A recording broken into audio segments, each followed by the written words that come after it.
Excusez-moi. La première lecture, on va la faire dans 2 Corinthiens, chapitre 12, à partir du verset 1er. 2 Corinthiens, chapitre 12, à partir du verset 1er.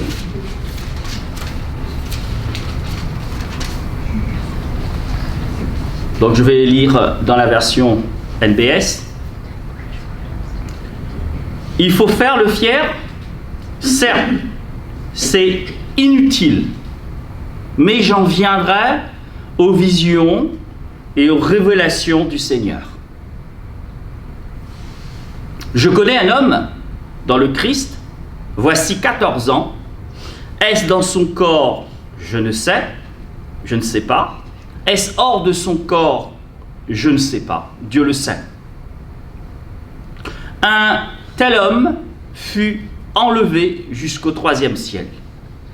Et je sais qu'un tel homme, est-ce dans son corps ou sans son corps, je ne sais pas, Dieu le sait, fut enlevé au paradis, et qu'il entendit des paroles ineffables, qui n'est pas permis à un homme d'énoncer. Je serai fier d'un tel homme, mais de moi-même, je ne serai pas fier, sinon de mes faiblesses. Amen. C'est juste pour poser le contexte. Et la deuxième lecture, on va la faire dans Éphésiens, chapitre 1er. À partir du verset 1er jusqu'au verset 14. Donc je le redis, Éphésiens, épître aux Éphésiens, chapitre 1er. Paul, apôtre de Jésus-Christ, par la volonté de Dieu, à ceux qui, à Éphèse, sont saints et dignes de confiance en Jésus-Christ. Grâce et paix à vous de la part de Dieu notre Père et du Seigneur Jésus-Christ. Béni soit le Dieu et Père de notre Seigneur Jésus-Christ, qui nous a bénis de toute bénédiction spirituelle dans les lieux célestes, dans le Christ. En lui, il nous a choisis avant la fondation du monde pour que nous soyons saints et sans défaut devant lui dans son amour. Il nous a prédestinés d'avance par Jésus-Christ à l'adoption filiale pour lui selon sa volonté bienveillante, afin de célébrer la gloire de sa grâce dont il nous a comblés en son bien-aimé. En lui, nous avons la rédemption par son sang et le pardon des fautes selon la richesse de sa grâce, qu'il nous a octroyé abondamment en toute sagesse et intelligence. Il nous a fait connaître le mystère de sa volonté, le projet bienveillant qu'il s'était proposé en lui, pour le réaliser quand les temps seraient accomplis, récapituler tout dans le Christ, ce qui est dans les lieux comme dans les cieux, comme ce qui est sur la terre.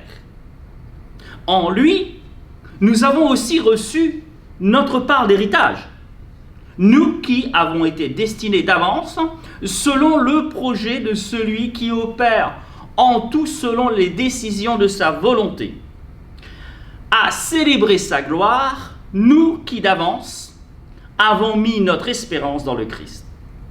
En lui, vous aussi, après avoir entendu la parole de la vérité, la bonne nouvelle de votre salut, en lui, vous êtes venus à la foi et vous avez été scellés de l'Esprit Saint qui avait été promis et qui constitue les arts de notre héritage pour la rédemption de ce qu'il s'est acquis afin de célébrer sa gloire. Amen. Seigneur, bénis ta parole. Elle est lumineuse. Elle est une lampe à nos pieds, une lumière sur notre sentier. Et plus, Seigneur, nous l'étudions, plus nous nous fortifions en toi. Et que tu sois béni pour cela. Mais tout vient de toi. Et ce matin, nous voulons encore nous humilier. Bénis la communion fraternelle. Bénis tous ceux et celles qui sont à distance, Seigneur, fais-leur du bien. Bénis mes frères et sœurs qui sont présents. Je veux ne pas oublier les jeunes frères et sœurs qui sont là. Je te demande de les bénir, Seigneur. Et bénis-nous pendant ce culte, afin que ton beau nom, que le Fils, le Père et le Saint-Esprit soient élevés, glorifiés, exaltés dans le très très très beau nom de Jésus-Christ. Amen. Ce passage des Éphésiens n'est pas facile à comprendre. Mais ce matin, par la grâce de Dieu, le Seigneur va nous permettre de voir et de comprendre. Alors le mot que je vais utiliser, c'est un chef-d'œuvre. Du dessein qu'il se propose à lui-même de réaliser. Et ce dessein se réalise actuellement. Amen. Alors en introduction, lorsqu'on regarde ce monde, et les hommes analysent ce monde, l'infiniment petit, nous avons les différents mondes, le monde biologique, on a l'analyse de l'être humain, on a l'infiniment grand.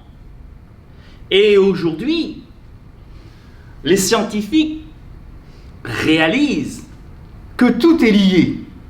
Il y a une perfection dans tout cela.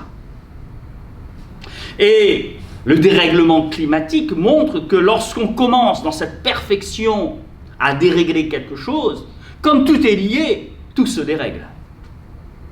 Et malheureusement, avec des conséquences parfois qui sont désagréables.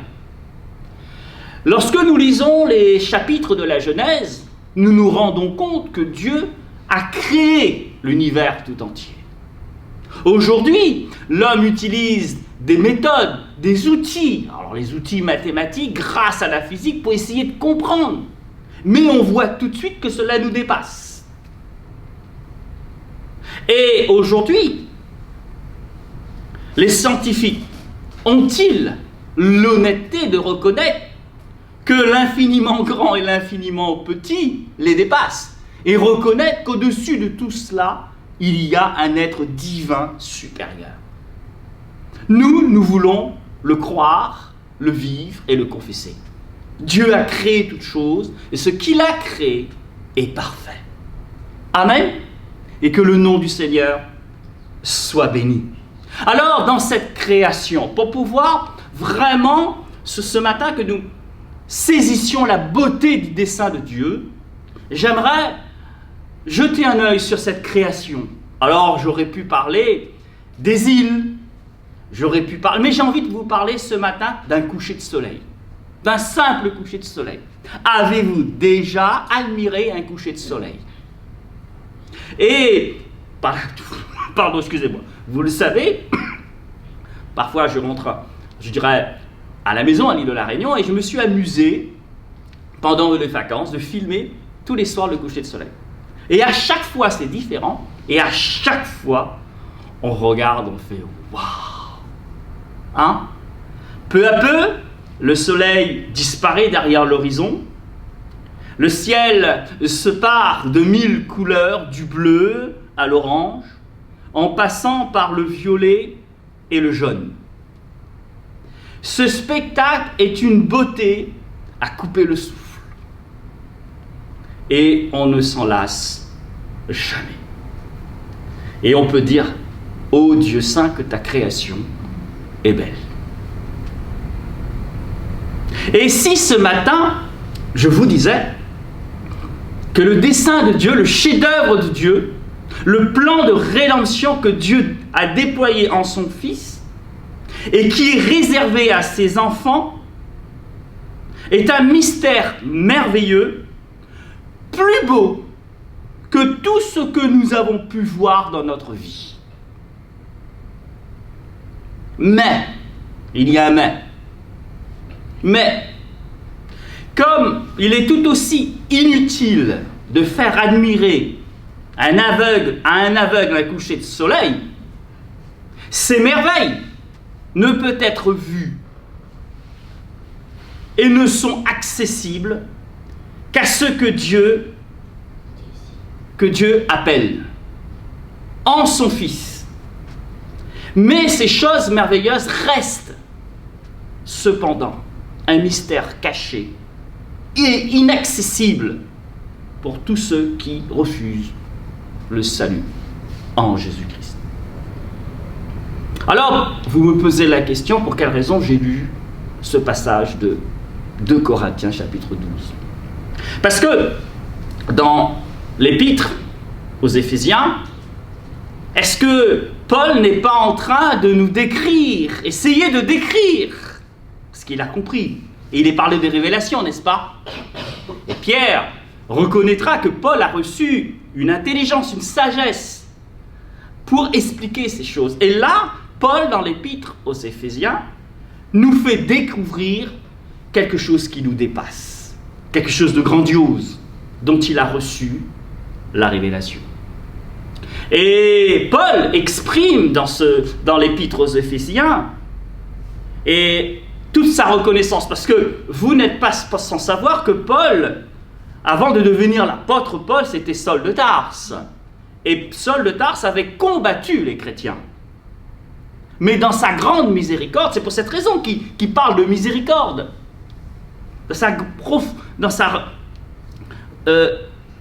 Dans l'épître aux Éphésiens, il explique sa profonde reconnaissance à Dieu qui lui a fait miséricorde et qui lui a permis de surcroît de comprendre ce mystère, de comprendre son œuvre de prédestination et de rédemption en Jésus-Christ, dont nous aussi ce matin, nous bénéficions en Jésus. Amen. Alors il dit, en introduction, le Père nous a bénis de toute bénédiction spirituelle. À nous qui avons été choisis, j'utilise bien le mot choisis, en Christ, et que dit ce passage avant la fondation du monde. Waouh! Toutes ces bénédictions nous sont parvenues, nous sont données en Christ, son bien-aimé, son Fils qui siège dans les lieux célestes à sa droite et qui règne. Amen. Au nom de ces bénédictions, et nous l'avons lu, figure le fait que nous avons été marqués d'un sceau du Saint-Esprit promis, que nous sommes sauvés par la grâce en vue de l'accomplissement d'œuvres bonnes que Dieu a préparées d'avance, et que nous formons en Christ une seule, unique, nouvelle humanité. Alors, frères et sœurs, comment rester la bouche fermée devant un si grand plan de rédemption? Et d'ailleurs, Paul loue le Seigneur. Béni, dit-il, soit Dieu. Comment ne pas le louer?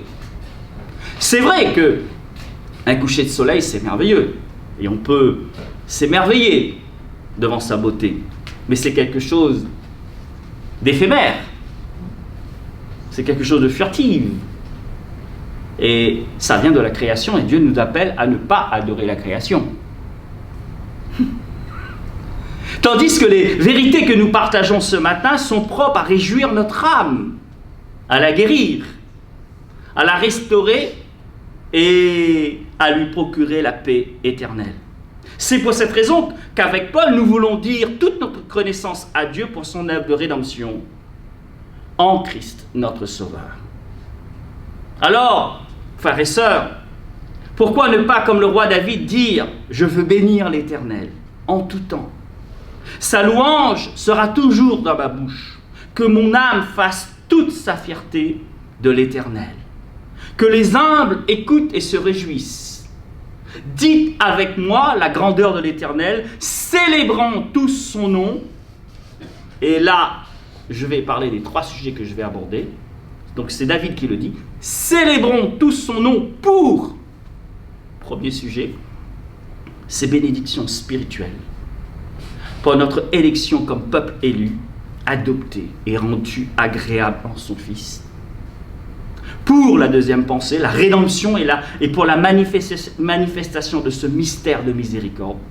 Et la troisième pensée, pour la réalisation de ce mystère qui consiste à réunir toutes choses en Christ et pour la participation qu'il nous a accordée afin que nous puissions le glorifier. Nous avons été, frères et sœurs, appelés par la parole de l'Évangile. Nous avons reçu le sceau de l'Esprit, garant de l'héritage, jusqu'à la pleine délivrance du peuple de Dieu que nous formons en Jésus-Christ. Face à ces bénédictions, frères et sœurs, et du privilège que nous avons d'avoir accès à ces bénédictions, et de recevoir la révélation du ministère caché en Jésus-Christ, quelle sera notre réaction? Paul exprime sa profonde reconnaissance, sa louange, car d'une part, il a goûté combien Dieu est bon à son égard, parce qu'il était pécheur, parce qu'il s'opposait à l'Évangile. Il a goûté combien Dieu est miséricorde, parce qu'il a persécuté les chrétiens. Mais bien plus, et c'est là la beauté de ce passage, mais bien plus, mais il bénit les dieux pour le dessein que Dieu a décidé avec lui-même avant la fondation du monde. Donc là, on fait un voyage dans le temps. Et dans l'avenir aussi, dans le futur. Paul, il a reçu cette révélation et il bénit Dieu pour le pardon de ses péchés, qui fait partie de ce destin que Dieu a décidé avec lui-même de réunir en un seul peuple et de réunir tout ce qui est dans le ciel et sur la terre en un seul événement unique. Amen. Alors la première pensée. Ce matin, nous te louons, Seigneur, pour toutes ces bénédictions spirituelles. Nous te le louons, Seigneur, pour notre élection. Merci, parce que tu nous as adoptés et tu nous as rendus agréables en ton Fils.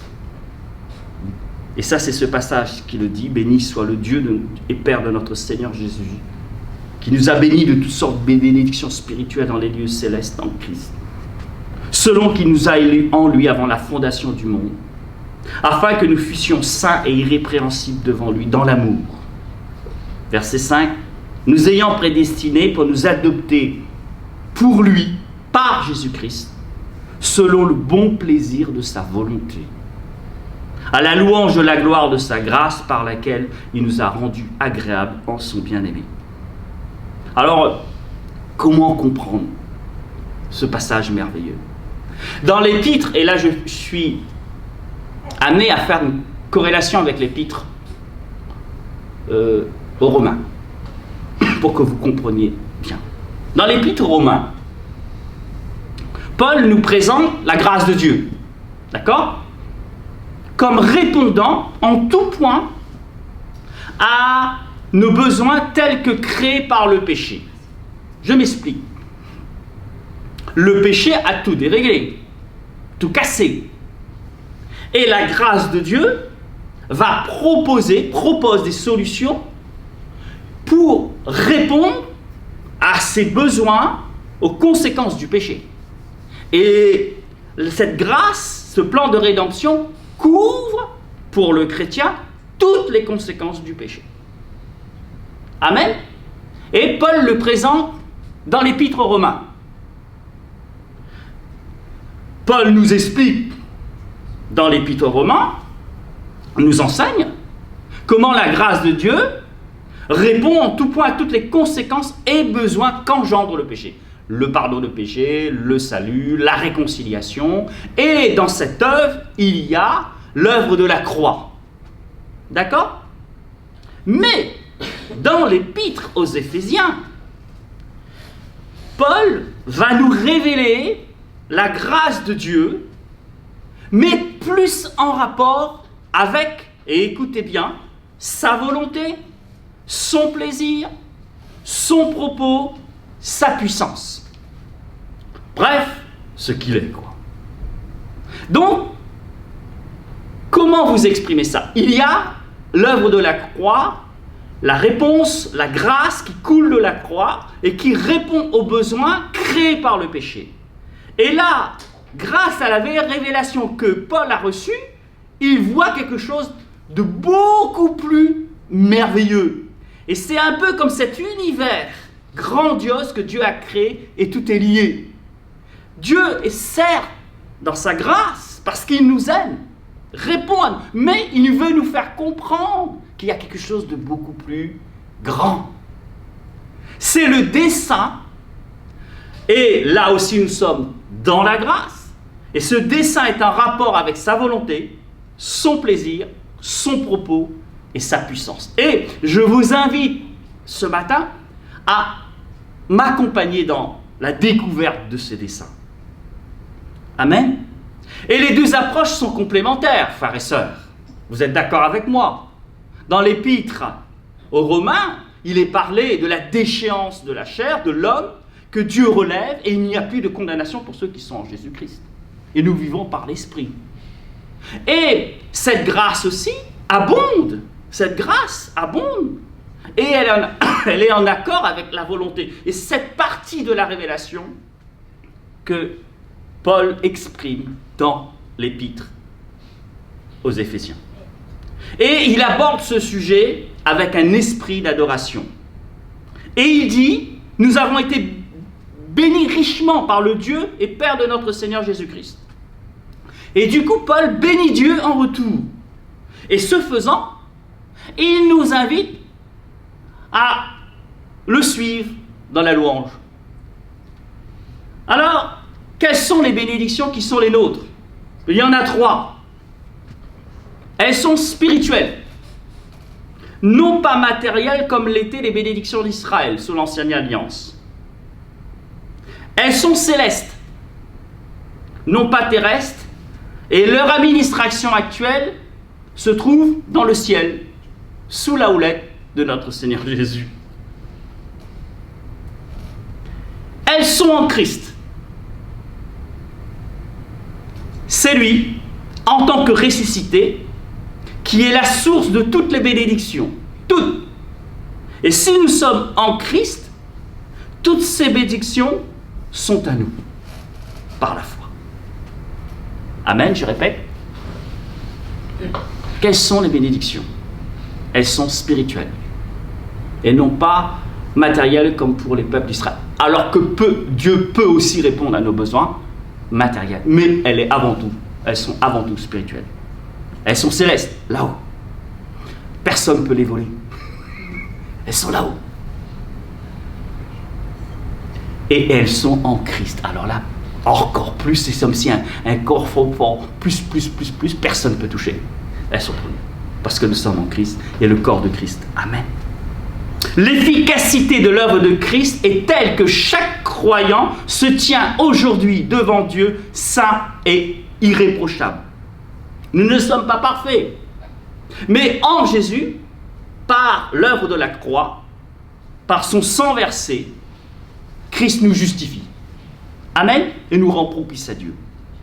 Or, frères et sœurs, et c'est là la subtilité de l'épître aux Hébreux, notre relation avec Dieu n'est pas uniquement une relation selon nos besoins créés par le péché, mais c'est aussi une relation selon son bon plaisir et sa volonté. Vous comprenez la différence? Exemple, nous pouvons avoir une relation avec quelqu'un de très riche. Quelqu'un va dire, moi j'ai tout ce qu'il faut, cette personne est dans le besoin, je vais pourvoir à ses besoins. Donc il va pourvoir à la nourriture, aux vêtements, etc., etc. Mais ça, c'est une relation par rapport aux besoins de la personne. D'accord? Et là, le péché a créé des besoins. Et c'est une grâce. Donc Dieu va tout accomplir en son Fils pour que nous soyons bénis et délivrés des conséquences du péché, parce que les conséquences du péché nous séparent d'avec Dieu. Donc Dieu a tout fait en Jésus-Christ pour que cette grâce coule de la croix. Mais c'est selon les besoins créés par le péché. Paul va beaucoup plus loin. Il dit, ça ne s'arrête pas là. Notre relation avec Dieu est une relation selon son bon plaisir et sa volonté. Reprenons l'exemple de ce riche. Et si ce riche dit maintenant, mais moi, cette personne, je pourvois ses besoins tous les jours, mais je l'aime. Je l'aime, cette personne. Dorénavant, je vais l'adopter. Là, ça change tout, n'est-ce pas? C'est plus une relation de...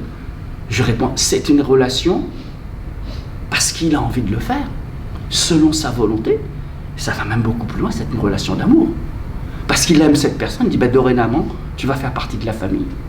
Et implicitement, cette personne va répondre à ses besoins. Et c'est ça. C'est ça le chef-d'œuvre de Dieu.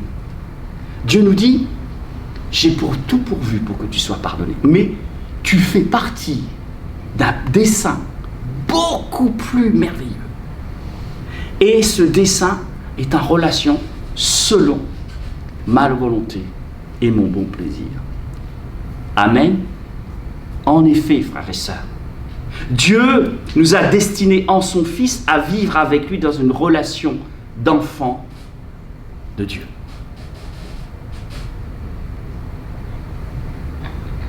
Nous faisons partie de la famille de Dieu. Nous avons été adoptés en Christ. Nous sommes dès lors fils et filles de Dieu dans la maison du Père.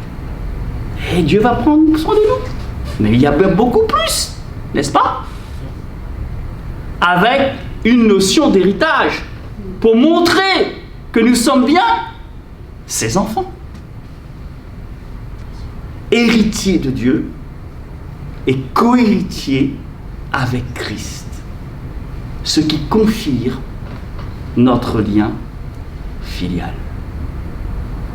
Ce qui nous permet de comprendre encore plus ce passage de Romains 8. Et ceux qu'il a prédestinés, il les a aussi appelés. Et ceux qu'il a appelés, il les a aussi justifiés. Et ceux qu'il a justifiés, il les a aussi glorifiés. Que dirons-nous donc à l'égard de ces choses? Pose Paul comme question. Si Dieu est pour nous, qui sera contre nous?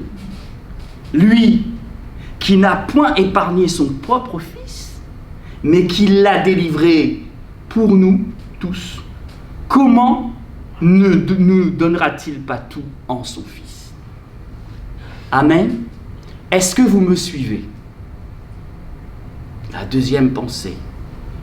Quel est l'objectif? L'objectif, frères et sœurs, est notre rédemption et la manifestation du mystère de sa miséricorde. L'exécution de ces desseins glorieux a comporté certaines étapes qui nous sont maintenant détaillées dans ce passage, et avec un ordre bien précis, qui est le suivant: être rendu agréable à Dieu, la rédemption et le pardon des péchés. Et la plupart du temps, nous faisons le contraire. Nous parlons du pardon du péché, de la rédemption, et être rendu agréable. Là, Paul parle plutôt être rendu agréable, rédemption et péché. C'est comme si, dans sa volonté, Dieu voulait que nous soyons agréables.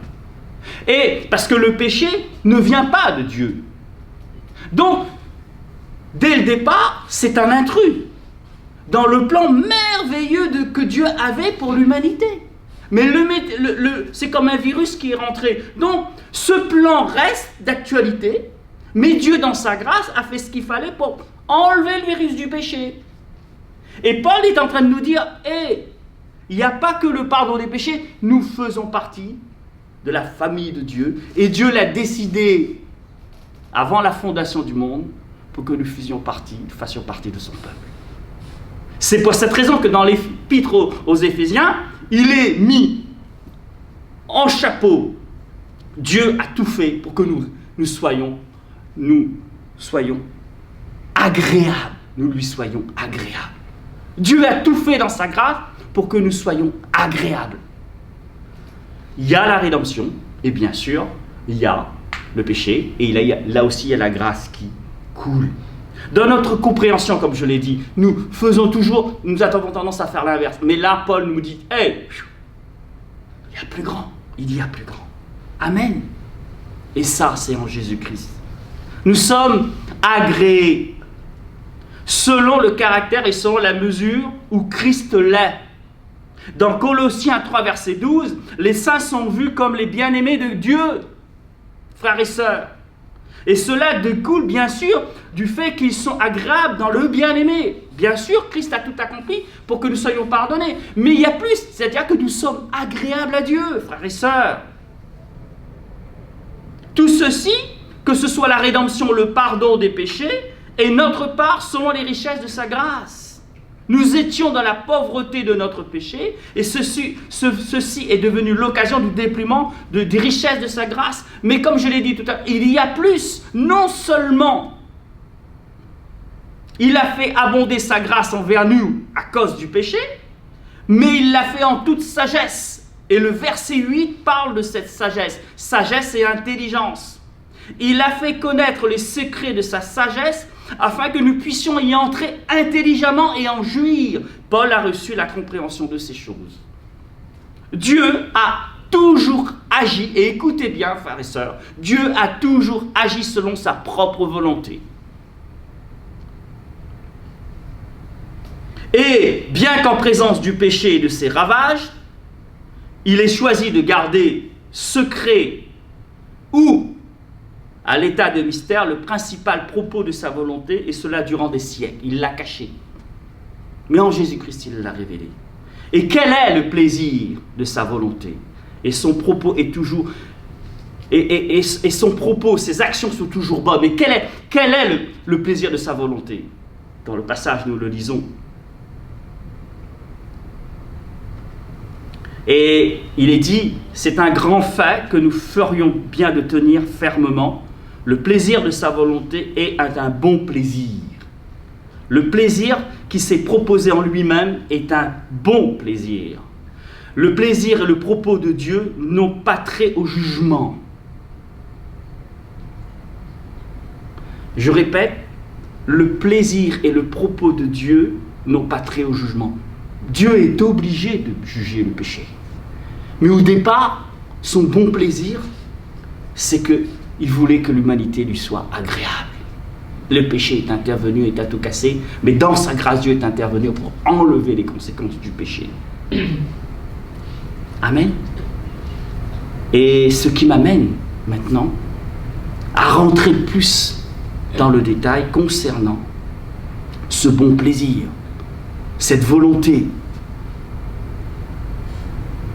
cette sagesse, cette intelligence, et pour vous montrer la beauté du dessein de Dieu. Ce mystère, frères et sœurs, écoutez bien, consiste à réunir toutes choses en Christ afin que nous puissions glorifier le Père.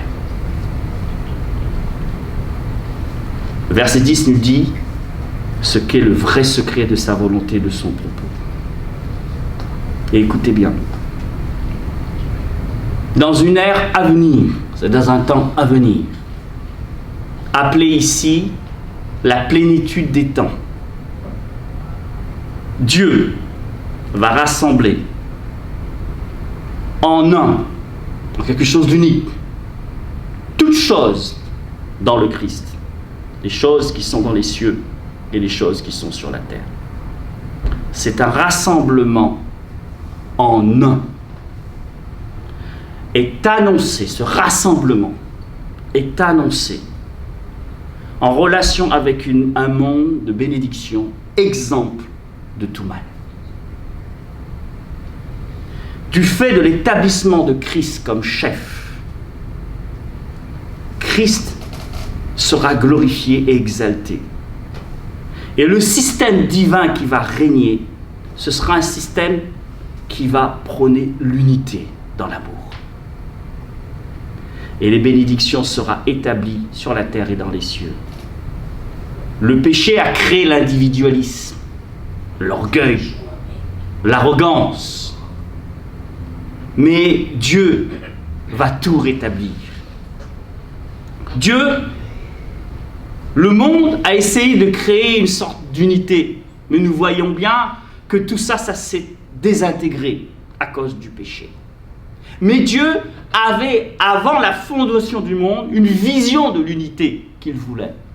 Mais c'est une unité basée sur le bien, l'amour et la perfection. Donc Dieu a sa propre vision selon son bon plaisir, et son bon plaisir est bon selon sa propre sagesse, selon sa propre intelligence, selon son propre désir, sa propre volonté. Dieu a son propre unité. Et frères et sœurs, écoutez bien, et il travaille en vue de cette unité depuis la fondation du monde. Le fait que nous soyons sauvés. En Christ, nous sommes agréables. Nous sommes dans la barque. Alléluia, que le nom du Seigneur soit béni. Son dessein s'accomplit de manière immuable. Et nous ne le voyons pas, le monde ne le voit pas, mais c'est en train de se mettre en place. Une nouvelle terre, de nouveaux cieux, et un peuple saint, unique, à sa gloire. Amen.